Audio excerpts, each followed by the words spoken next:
આમ આદમી પાર્ટીના ડેડિયાપાડા વિધાનસભાના ક્ષેત્રના ધારાસભ્ય ચૈતર વસાવા પર આવેલા કોર્ટના ચુકાદા બાદ આમ આદમી પાર્ટી વિસાવદરના ધારાસભ્ય ગોપાલ ઇટાલિયાએ પત્રકાર પરિષદ યોજી ભાજપ પર પ્રહારો કર્યા હતા। મીડિયા સાથે વાત કરતા ગોપાલ ઇટાલિયાએ જણાવ્યું હતું કે છેલ્લા ઘણા વર્ષોથી ગુજરાતમાં આદિવાસી સમાજ વિવિધ પ્રકારના અન્યાય અને શોષણનો ભોગ બનતો આવ્યો છે। આદિવાસીઓની જમીનો વિવિધ સરકારી અને ખાનગી પ્રોજેક્ટોના નામે હસ્તગત કરવામાં આવતી રહી છે। આદિવાસી વિદ્યાર્થીઓના શૈક્ષણિક હકો સાથે અન્યાય થતો રહ્યો છે, તેમજ આદિવાસી વિસ્તારોમાં અનેક પ્રકારની ગેરરીતિઓ અને ભ્રષ્ટાચારના આક્ષેપો થતા રહ્યા છે।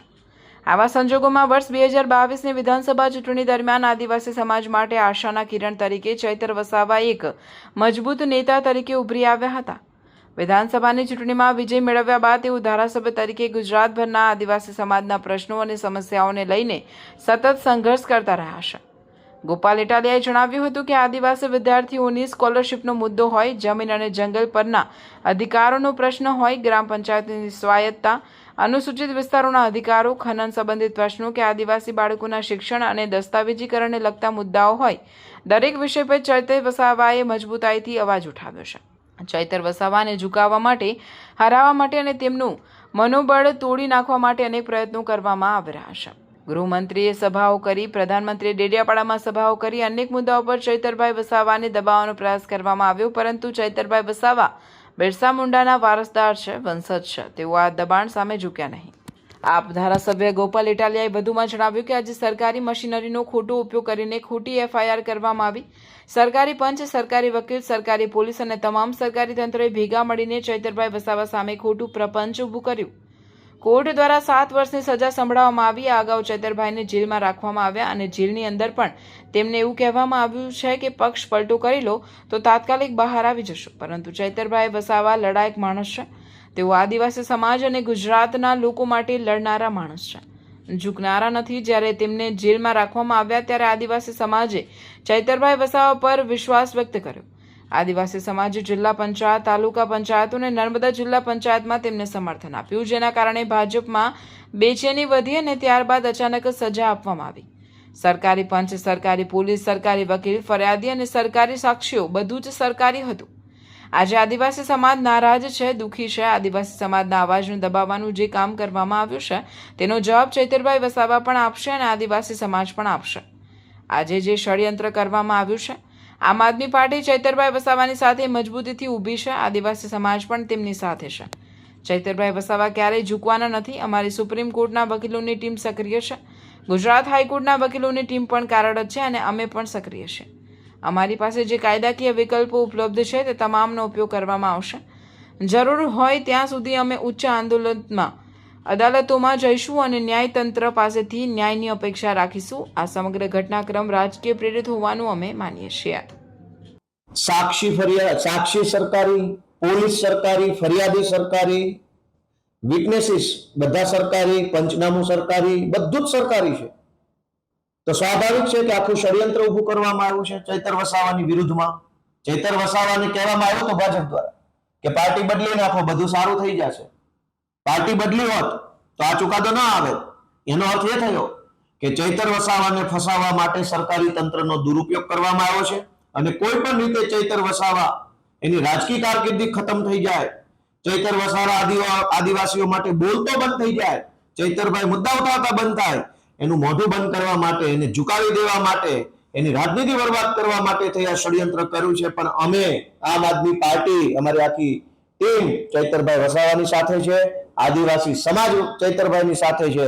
ભાજપ સામે અમે ઝૂકવાના નથી ક્યારેય। ગોપાલભાઈ, આપ વકીલ એડવોકેટ છો, ખાસ જ્યારે 7 વર્ષની સજા પડી છે તો ધારાસભ્ય પદ પણ એમનું જોખમમાં છે। હવે પછી કાનૂની રસ્તો પાર્ટી કઈ રીતે અપનાવવાના છે? હાઈકોર્ટમાં, સુપ્રીમમાં કઈ રીતે? અમારા સુપ્રીમ કોર્ટની એડવોકેટ્સની ટીમ અત્યારે સક્રિય છે દિલ્હીથી। અમારા ગુજરાત હાઈકોર્ટના એડવોકેટ્સ પુનિતભાઈ જુનેજા, ઓમભાઈ કોટવાલ, દિવ્યેશભાઈ સહિતની અમારી ટીમ, પ્રણવભાઈ, બધા એક્ટિવ છે। હું પોતે પણ આમાં એક્ટિવ છું। જે કંઈ પણ કાયદાકીય રસ્તાઓ અમારી પાસે છે એ રસ્તાઓના માધ્યમથી અમે ઉપરની અદાલત, એના ઉપરની જ્યાં જવું પડશે ત્યાં જઈશું અને ન્યાયતંત્ર પાસેથી થોડા ઘણા ન્યાયની અપેક્ષા રાખીશું। પણ આખો ઘટનાક્રમ છે એ ભાજપ પ્રેરિત ઘટનાક્રમ છે। ચૈતર વસાવા જ કે ગુજરાતના ઇતિહાસમાં અનેક કાંડ કૌભાંડ ને દુર્ઘટનાઓ બની છે, હજારો ઘટના બની છે, કોઈને સજા નહીં, સજા માત્ર ચૈતર વસાવાને. આ સજા શેની છે? આદિવાસીઓ માટે, ગુજરાત માટે બોલવાની સજા થઈ ચૈતર વસાવાને, અવાજ ઉઠાવવાની સજા થઈ, ભાજપ સામે નહીં ઝૂકવાની સજા થઈ છે, સરેન્ડર નહીં થવાની સજા થઈ. પણ અમે લડી લઈશું. આવું તો ઘણા બધા નબળા સમય ને નબળા સંજોગોને અમે જોયા છે. આમાંથી પણ બહાર આવશે ચૈતરભાઈ. અમે બધા ભેગા મળીને લડીશું અને ચૈતરભાઈ ગુજરાતનો હીરો છે, એ હંમેશા આગળ વધતા રહેશે. એવું માનવું એ આપણી ફરજ છે.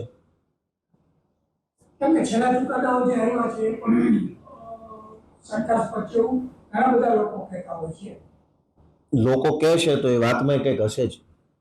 સુરેશ કાકા, જે ચૈતરને અત્યારે 7 વર્ષની કેસ થઈ છે, તમારા સાથેના આરોપીને શું કહેશે? સજા થઈ છે, હવે હકીકત છે. કેસમાં સજા થાય ને એવો કેસ હતો, 300% છૂટી જાય એવો કેસ હતો, પણ અસીલો બી નસીબ લઈને આવે છે, વકીલો બી નસીબ લઈને આવે, એમને બંનેને જસ ના મળ્યો. હિયરિંગમાં એવા કયા મુદ્દાઓ ટાંકવામાં આવ્યા હતા તમારા તરફથી? કયા બહુ લાંબા છે, હવે એને કાં ચર્ચા કરીશું. ટૂંકમાં ખોટો કેસ કહે છે, બોગસ કહે છે, સરકારે એમની રાજકીય કારકિર્દી ખતમ કરવા માટે ઊભો કરેલો કેસ છે. એ બધાના પુરાવાનું ડિસ્કશન કરેલું. એમના જે પુરાવા રજૂ કર્યા તેની સામે આપણે શું દલીલો? દલીલો તમે બહુ લાંબી હોય છે, આ તબક્કે બહુ ચર્ચા કરવી યોગ્ય નથી. હવે આગળની કાર્યવાહીમાં અપીલ કરવામાં આવશે અને જમીન પર છોડવા માટે અરજી કરવામાં આવશે. કેટલા મુદતમાં કરશે? એ તો અને મહિનાની 2-3 મહિના મુદત છે, એટલે તાત્કાલિક જ દાખલ કરી દઈશું. આપના તરફથી કયા એવા મુદ્દાઓ મૂકવામાં, ખાસ મહત્વનો કયો મુદ્દો હતો જે એમને બચાવી શકે? મહત્વનો મુદ્દો તમને કીધું કે રાજકીય કિન્નાખોરી રાખીને ખોટો કેસ ઊભો કરેલો છે, એ મારો મુખ્ય મુદ્દો. આપનું નામ? તમારું? સુરેશ જોશી, એડવોકેટ. આજે ચેતરભાઈને 7 વર્ષની કેદ થઈ, શું માનો છો તમે? કેવો ન્યાય? જે ચેતરભાઈને જે આજે સજા આપી છે સરકારે, એ અમાન્ય અમે રાખીએ છીએ અને અમે આગળ લડત આપીશું. અમે હાઈકોર્ટ અને સુપ્રીમ કોર્ટ સુધી જવા તૈયાર છે. અમે જનતાની અવાજ પણ હવે રોડ પર લાવીશું અને જે આદિવાસી સમાજને જે લડત આપે આપણા ચેતરભાઈ, એટલે આ સરકારે એમને પાડવા માટે એમને આખા જેટલા નિર્દોષ 9 વ્યક્તિ હતા એમને પણ એ લોકો લઈ ગયા, જે સામાન્ય ગામના માણસો છે, જે ખેતી કરીને એમનો ગુજારો કરે છે.